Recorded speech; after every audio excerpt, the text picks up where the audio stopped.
దేశవ్యాప్తంగా 6వ విడత పోలింగ్ ప్రారంభమైంది. ఢిల్లీ సహా 6 రాష్ట్రాల్లోని 58 స్థానాల్లో పోలింగ్ జరుగుతోంది. ఢిల్లీలో 7, యూపీలో 14, హర్యానాలో 10, బీహార్లో 8 స్థానాల్లో పోలింగ్ జరుగుతుంది. బెంగాల్లో 8, ఒడిశాలో 6, జార్ఖండ్లో 4, జమ్మూ కాశ్మీర్లో 1 స్థానాల్లో పోలింగ్ జరుగుతుంది. 6వ విడతలో అదృష్టాన్ని పరీక్షించుకుంటున్నారు ప్రముఖులు.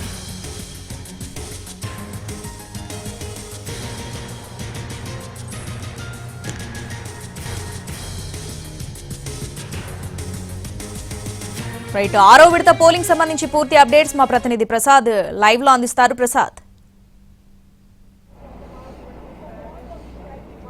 ప్రస్తుతం మనం ఇప్పుడు ఢిల్లీలోని నిర్మాణ్ భవన్ పోలింగ్ కేంద్రం వద్ద ఉన్నాము. ఇక్కడ నెహ్రూ గాంధీ కుటుంబం, సోనియా గాంధీ, రాహుల్ గాంధీ, ప్రియాంక గాంధీ ఇక్కడికి వచ్చి ఓటు వేస్తారని చెప్తున్నారు. మరికొద్దిసేపట్లోనే వారంతా కూడా ఇక్కడికి వచ్చే అవకాశం ఉంది. ప్రధానంగా ఈ 6వ విడత లో జరుగుతున్నటువంటి 58 స్థానాలకి ఎన్నికలు జరుగుతున్నాయి. దీనికి సంబంధించి హర్యానాలో ఉన్నటువంటి 10 మొత్తం స్థానాలు, అదేవిధంగా ఢిల్లీలో ఉన్నటువంటి 7 స్థానాలకు కూడా ఎన్నికలు జరుగుతున్నాయి. దీంతో పాటు యూపీలో ఉన్నటువంటి 14 స్థానాలు, అదేవిధంగా పశ్చిమ బెంగాల్, బీహార్లో ఉన్నటువంటి 8 స్థానాలు, జార్ఖండ్లో 4 స్థానాలు, అదేవిధంగా 6 బీహార్లో 8 స్థానాలకు ఎన్నికలు జరుగుతున్నాయి. అదేవిధంగా కేంద్ర పాలితమైనటువంటి జమ్మూ కాశ్మీర్ చెందినటువంటి మరొక ప్రాంతంలో కూడా ఒక స్థానానికి ఎన్నిక జరుగుతుంది. ప్రధానంగా ఈ ఎన్నికలో చూడాల్సింది కొన్ని ముఖ్యమైన అంశాలున్నాయి. గతంలో 2019 జరిగినటువంటి ఈ స్థానాలు జరిగినటువంటి ఎన్నికల్లో బీజేపీ దాదాపు 40 స్థానాల్లో గెలిచింది. అదేవిధంగా 47 స్థానాల్లో 40% పైగానే ఓట్లు సాధించింది. మరొక ముఖ్య విషయం, కాంగ్రెస్ పార్టీ ఒక్క స్థానంలో కూడా విజయం సాధించలేకపోయింది. ఇది మొత్తం ఈ 58 స్థానాలు చెందినటువంటి అంశం. ఇకపోతే ఈ 58 స్థానాలతో దాదాపు అంటే 42 రోజుల పాటు సుదీర్ఘంగా కొనసాగుతున్నటువంటి ఎన్నికల ప్రక్రియ దాదాపు ముగింపు దశకు చేరుకుందని చెప్పుకోవడానికి అవకాశం ఉంది.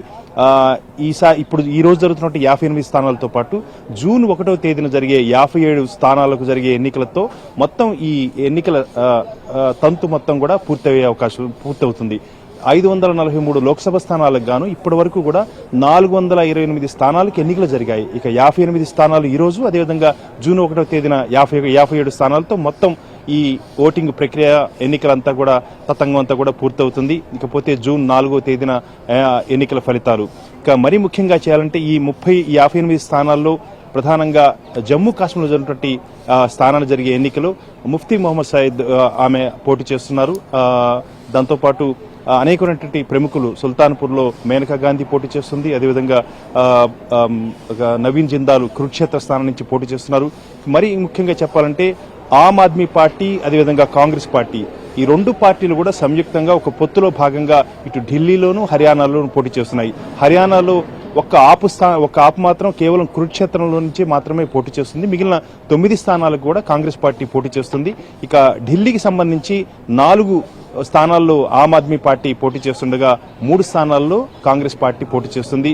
చాలా హై ప్రొఫైల్లో ఉన్నటువంటి ఈ 7 స్థానాల్లో ముఖ్యంగా చెప్పుకోవాల్సి ఉన్నట్టయితే స్టూడెంట్ నాయకుడిగా ఉన్నటువంటి ప్రత్యక్ష రాజకీయాల్లోకి వచ్చినటువంటి కనయ్ కుమార్ కూడా ఢిల్లీలో పోటీ చేస్తున్నారు. అదికపోతే సుష్మా స్వరాజ్ కుమార్తె తొలిసారిగా ఎన్నికల రంగంలో దిగారు. అదేవిధంగా న్యూఢిల్లీ అంటే సెంట్రల్ న్యూఢిల్లీ స్థానం నుంచి ఆమె తొలిసారిగా ఈ ఎన్నికల్లో పోటీ చేస్తున్నారు. ఈ రకంగా మొత్తంగా చూసినట్లయితే ఇప్పుడు మనం చూడండి, ఇక్కడ ఉన్నటువంటి పరిస్థితి చూసినట్లయితే పోలీసులు పెద్ద ఎత్తున ఇక్కడ బందోబస్తు ఏర్పాటు చేశారు. పోలింగ్ కేంద్రం కూడా అటు కొంచెం లోపలగా ఉంది.